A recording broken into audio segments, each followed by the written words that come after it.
My most memorable studio moment, probably the first time I actually got a chance to work with my friends, you know, like D Jackson, that's like the other half of my group that I have called the 80's Babies. And just seeing how natural our connection was. One because we're like friends.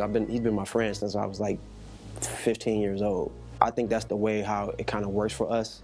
So just us being in the studio and coming up with ideas together, and then, you know, it records, and then we go to perform it, and just that whole recording process. But I think with us, I would say probably like just me and him, and even now, because even I stay in the UK, but we still find ways to connect with each other through music, you know, and then we, you know, obviously build and talk because we homies, but trading files. But again, it's just that natural chemistry that we have, and I know what to expect from him, he knows what to expect from me, and then, yeah, I think that's like I would say probably that process.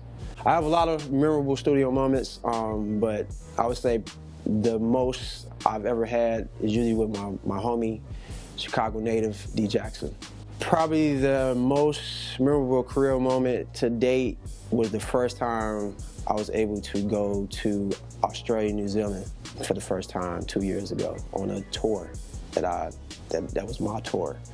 That was the most memorable, because if you know where Australia, New Zealand is, it's on the other side of the world, and from England, I think it's like 18 hours flight. I'm thinking in terms of, like, I'm from Detroit, Michigan, from the Midwest, you know, and then, like, yeah, going down to that, and then they even knowing they playing my music. You know, I would have never thought that in a million years that I would be in Australia, New Zealand, you know, for that moment. And then just the people, the vibe and everything, you know, it was just beautiful. So a wild tour story from that Australia, New Zealand tour was when I went to an event and my equipment just stopped on me, and I had the party rocking. Yeah, like Ableton cut out, and, you know, it seemed 20 seconds seems like it's like 20 minutes.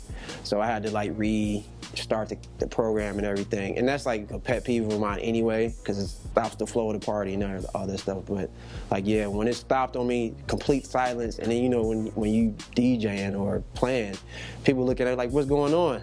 You know, you got them dancing, and then all of a sudden it's just complete silence. So yeah, that was probably the wildest one.